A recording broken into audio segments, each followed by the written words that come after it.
Deus tem planos para cumprir em nossas vidas. Essa é a mensagem de toda a Bíblia e é isso mesmo que estamos estudando aqui no Encontro com a Palavra, escrito pelo pastor Dick Woodward e narrado pelo pastor Edson Bruno. Fique atento a mais um programa que o Ministério Cooperativo Internacional leva a você. Com você agora, pastor Edson Bruno.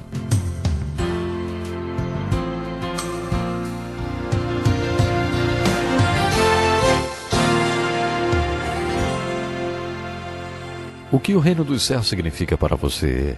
E qual é a aplicação que podemos fazer para a nossa vida? Você está ouvindo o programa Encontro com uma Palavra. Bem-vindos! Juntos já estudamos todos os livros do Velho Testamento e agora estamos focalizados nos evangelhos do Novo Testamento. O estudo de cada um desses livros da Bíblia visa descobrir qual é a aplicação de sua mensagem para a nossa vida. Portanto, agora que estamos estudando o reino de Deus no Evangelho de Mateus, devemos perguntar qual é a aplicação em nossa vida. João Batista e Jesus disseram que o reino dos céus está bem à nossa frente. Será que deixaremos Deus ser nosso rei e nos sujeitaremos a Ele e lhe entregaremos nossas vidas para serem manifestação da sua vontade na terra, como é manifestada no céu? É com isso que nos confrontamos no Evangelho de Mateus. João Batista e Jesus respondem nossa pergunta quando dizem: arrependei-vos porque é chegado o reino dos céus. Arrepender significa dar meia volta e ir em direção contrária. Ir em outra direção é também mudar o pensamento em relação àquela atitude. Significa uma mudança na própria vontade e uma mudança de direção. Também significa pense mais uma vez. Quando João Batista e Jesus nos apresentam o reino dos céus e nos desafiam ao arrependimento, eles estão dizendo várias coisas. Primeiro, eles estão falando para considerarmos o rei e o que ele está nos dizendo quando nos apresenta o reino. Esse rei está nos apresentando valores diferentes dos nossos. Os valores dos céus são diferentes dos valores da nossa cultura. Os valores dos céus não combinam com os valores da nossa vida. Por isso, o primeiro passo a ser dado em direção ao arrependimento é estarmos convencidos de que nossos valores não batem com os valores de Cristo.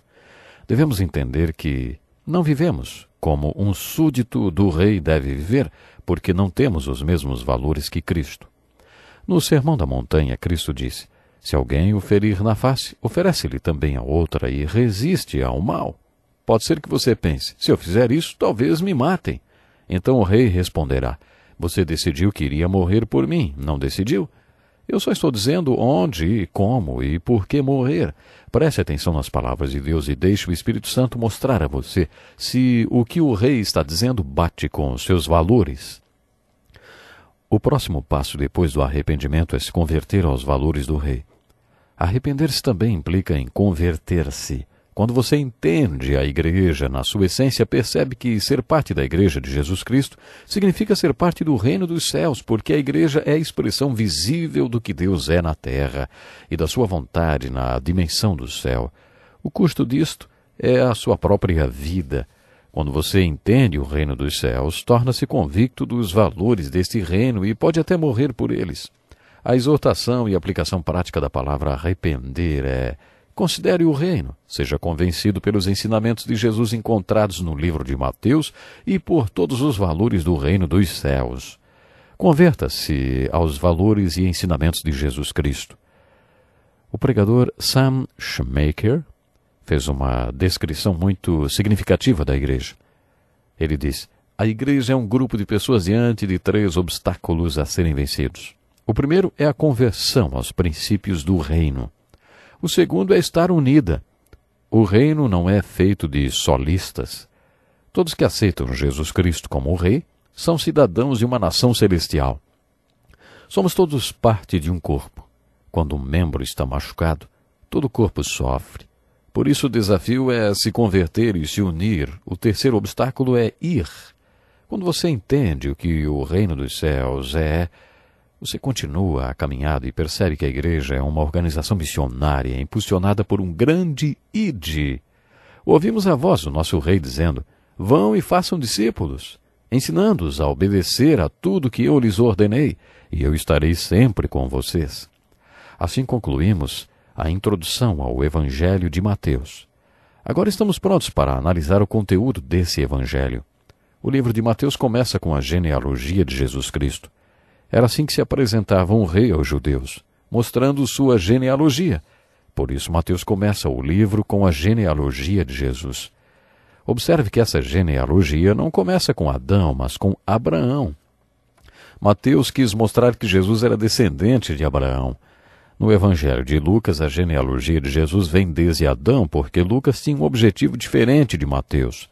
Ele escreveu o Evangelho para provar a humanidade de Jesus, e por isso mostra que Jesus foi descendente de Adão, e que ele próprio se identificava com toda a humanidade. Quando lermos a genealogia de Jesus, observaremos alguns dados importantes, interessantes, principalmente se você estudou o Velho Testamento comigo. Encontraremos Ruth e Boaz na genealogia apresentada por Mateus, assim como a mãe de Boaz, Raabe, que foi uma prostituta. Será que tem alguma prostituta na sua genealogia? Na de Jesus tem. Interessante, não é? Logo depois da genealogia de Jesus, Mateus registra o nascimento de Jesus. Como disse na introdução, o nascimento de Jesus Cristo não é a ênfase dos autores dos evangelhos. Nós cristãos enfatizamos muito o Natal, mas eles enfatizaram a Páscoa. Marcos e João não dão qualquer informação sobre o nascimento de Jesus. Mateus fala um pouco sobre esse acontecimento, mencionando o nascimento virginal. É impressionante como alguns professores de biologia simpáticos ao cristianismo não acreditam no nascimento a partir de uma mulher virgem. Mas os autores dos evangelhos enfatizam um outro grande milagre além do nascimento de Jesus a partir de uma mulher virgem, que é a encarnação.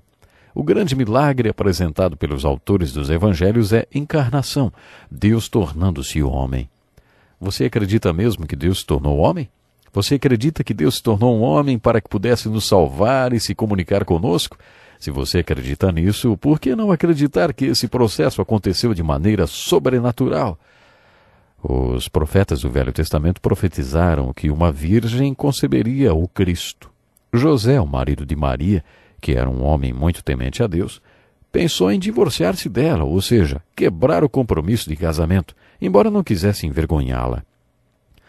Mateus conta que, enquanto José pensava sobre isso, recebeu uma revelação de Deus. Eu coloquei essa criança no ventre de Maria, por isso não tenha medo de se casar com ela. Você acredita nesse relato de Mateus? Os nomes são muito importantes na história de Jesus, preste atenção. Jesus significa Salvador e Emanuel significa Deus conosco. Emanuel indica que Jesus é Deus e Jesus conosco, de acordo com o credo, totalmente Deus e totalmente homem. Você crê nisso? Se você acredita que Jesus é Deus conosco, também acredita no seu nascimento a partir de uma virgem ou em qualquer outro fenômeno sobrenatural. A questão é, você acredita no sobrenatural? Se você acredita na ressurreição de Jesus Cristo, então por que não acreditaria no nascimento virginal de Jesus, hein? Nós nos deparamos com essa questão crucial logo no início do Novo Testamento, no Evangelho de Mateus. Leia o relato do nascimento de Jesus atentamente e compare com as mensagens de qualquer cartão de Natal. Você já viu alguma cena de Natal que mostre anjos como criaturas femininas cantando, com cabelos loiros e longos? De acordo com a Bíblia, os anjos não têm sexos. Eles não são nem masculinos e nem femininos e também não têm cabelos loiros. A Bíblia diz que uma grande multidão de exército celestial apareceu com o anjo louvando a Deus e dizendo: glória a Deus nas alturas e paz na terra aos homens aos quais ele concede o seu favor. Outra coisa é que toda vez que anjos aparecem para as pessoas nas Escrituras, a primeira coisa que eles dizem é: não temas. Se ele fosse assim tão bonito, com cabelos longos e loiros, por que é que teriam que dizer não tenha medo? Não sei não, hein? Bom, os cartões também mostram os magos dando presente a um bebê na manjedoura. De acordo com a Bíblia, os magos visitaram um menino com sua mãe na casa dela, não um bebê na manjedoura. Observe também que toda Jerusalém ficou ouriçada quando os magos chegaram perguntando: onde está ele? Os judeus têm um novo rei e nós viemos aqui para adorá-lo. Onde está ele? A cidade toda se agitou porque o rei era Herodes, um edomita. Você está lembrado de termos estudado no livro de Obadias e de termos lido sobre os descendentes de Esaú, que viviam na cidade de Petra, esse povo odiava os judeus e não perdia a oportunidade de matá-los sempre que podiam. Roma colocava estrategicamente o pior inimigo do povo conquistado para governar sobre ele. Por isso Roma colocou Herodes para reinar sobre os judeus, porque ele odiava os judeus. Depois de verificar com os profetas qual seria a idade de Jesus e de que cidade ele seria, Herodes decretou a morte de todos os meninos de até 2 anos de idade nascidos em Belém. Foi por isso que Jerusalém entrou em pânico, quando os magos chegaram perguntando onde estaria o rei dos judeus que havia nascido. Os habitantes de Jerusalém sabiam que Herodes os ameaçaria por causa desse novo rei dos judeus. Qual é a aplicação pessoal dessa história de Natal, hein? Quais são os 3 tipos de homens descritos nesta história? Primeiro, vemos 3 homens sábios, fascinantes, que estavam buscando a Jesus. É assim que o Novo Testamento começa, com a pergunta: onde está ele? Eu preciso de um Salvador, onde ele está? Depois vemos Herodes consultando os religiosos, homens que conheciam a Bíblia. Todos os religiosos conhecem bem a Bíblia, mas não querem nada com Jesus, porque Jesus pode ser um negócio muito arriscado. Eles não querem se misturar com as coisas de Jesus. Eles sabem tudo sobre Jesus, mas não querem saber dele. Eles se sentem ameaçados com a vida de Jesus. Em terceiro lugar, temos Herodes, que odiava Jesus. Você sabia que encontramos esses 3 tipos de pessoas no mundo de hoje? Em todo mundo há pessoas que odeiam Jesus e, se por acaso souberem de alguém relacionado a Jesus, odiarão essa pessoa também. Ainda encontramos Herodes no mundo de hoje. Desses 3 tipos de pessoas, qual deles você é, hein? Pense nisso. Jesus se tornou a solução para os problemas das pessoas à medida que elas, voluntariamente, entregaram-lhe o lugar devido a ele em suas vidas. Lemos em Mateus que Jesus ensinou seus seguidores a fazerem a oração: venha o teu reino, seja feita a tua vontade. Com essa oração, se feita sinceramente, a pessoa entrega a Deus o seu direito de propriedade sobre sua própria vida. Como retratam as histórias de Natal, pastores e magos renderam sua reverência ao jovem rei. E você? Você está procurando pelo rei da sua vida? Você está disposto a submeter-se ao rei Jesus e tornar-se parte do reino de Deus sobrenatural? A minha oração é que sim. Eu quero lhe convidar para continuar acompanhando o nosso programa. Não perca, o nosso próximo encontro com a palavra. Vamos estudar muito mais sobre Jesus. Até lá.